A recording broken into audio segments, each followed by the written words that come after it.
declare. Yuk. Assalamualaikum warahmatullahi wabarakatuh. Waalaikumsalam. Kami dari kelompok 8 keterampilan komunikasi kelas TI 4 ingin mempresentasikan tentang materi kemampuan mendengarkan. Perkenalkan, nama saya Fatimah Nursadah. Perkenalkan, nama saya Imaduddin Abdul Rahim. Nama saya Gusti Bagas Ibrahim. Saya Muhammad Burhanuddin Yusuf. Saya Muhammad Fikri Ramadan. Nah, 70% waktu manusia digunakan untuk kegiatan berkomunikasi, yang diantaranya 14% menulis, 16% berbicara, 17% membaca, dan yang paling tinggi yaitu mendengarkan dalam posisi 53%. Di sini saya akan menjelaskan mengenai kemampuan mendengarkan ini. Sebelum itu, kalian tahu nggak sih bedanya antara mendengar dan mendengarkan? Nah, coba tulis pendapat kalian dalam komentar ya. Di sini saya akan menjelaskan dengan singkat tentang apa perbedaan dari mendengar dan mendengarkan.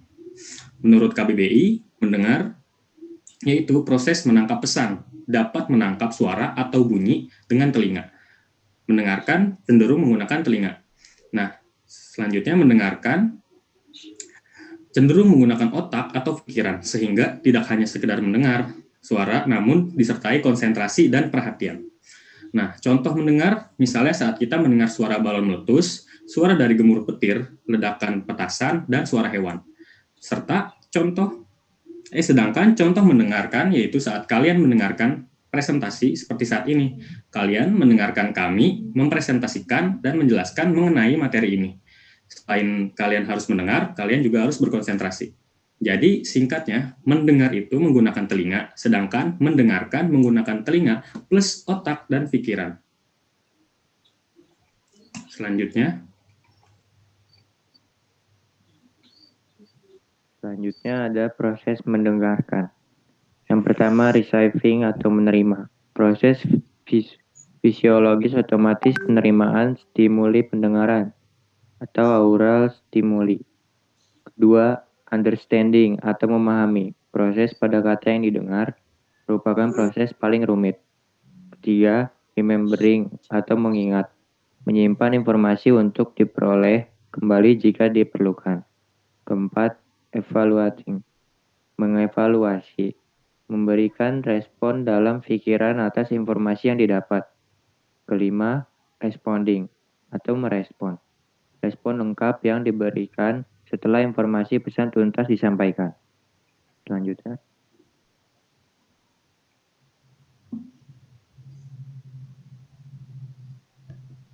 Tipe-tipe pendengar. Mengabaikan komunikan pendengar, tidak memperhatikan pesan yang disampaikan komunikator karena berbagai alasan. Pura-pura mendengarkan.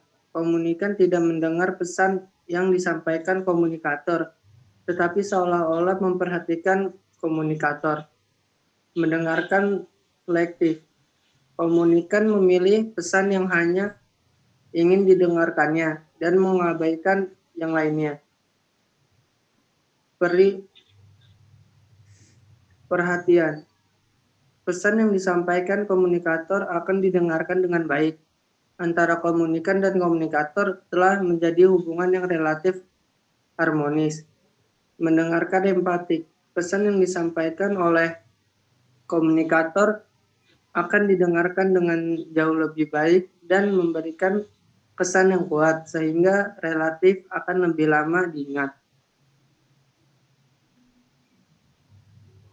Nah, kali saya akan menjelaskan tentang cara mendengarkan yang efektif.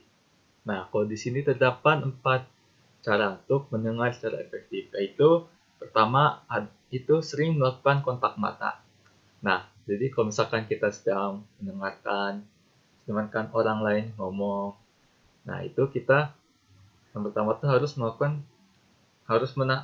kontak mata dengan si lawan bicara. Kita harus melihat si lawan bicaranya. Jadi kalau misalkan nggak kontak mata kan misalkan kita lagi komunikasi. Nah, partner tuh lagi nyampein pesan ke kita.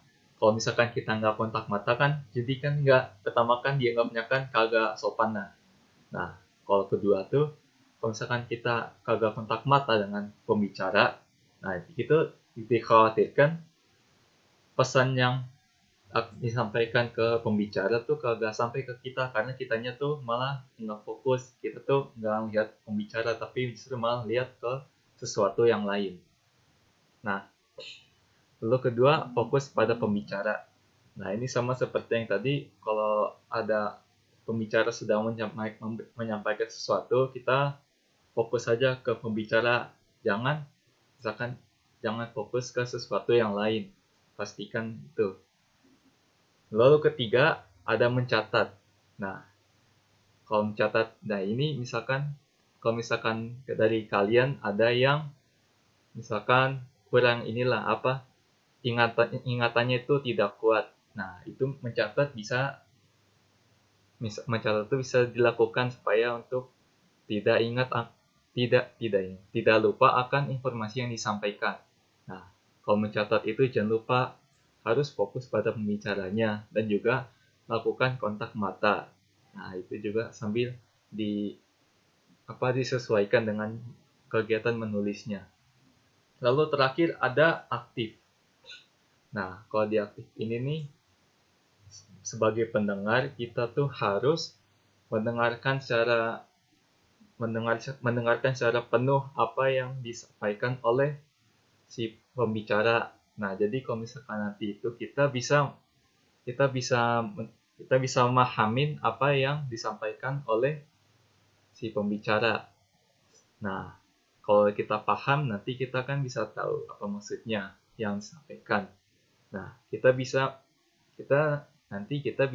memunculkan respons yang sesuai dengan apa yang kita pikirkan. Jadi hasilnya itu dari mendengarkan secara aktif adalah kita bisa memberikan respons yang sesuai lah, yang sesuai, terus yang tidak setengah-setengah. Yes, lanjut.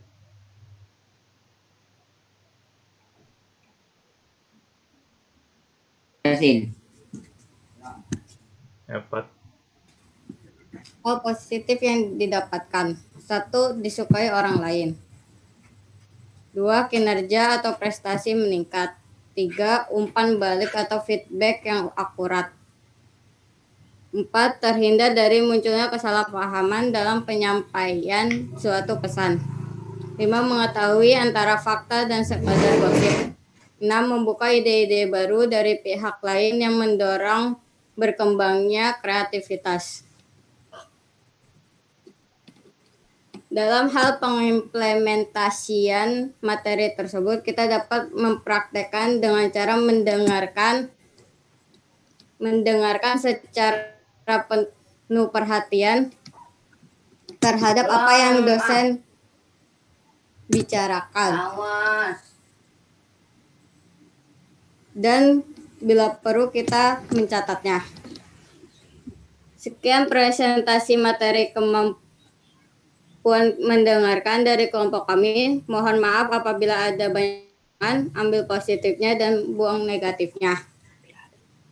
Wabillahi taufiq wal hidayah. Wassalamualaikum warahmatullahi wabarakatuh. Waalaikumsalam warahmatullahi wabarakatuh.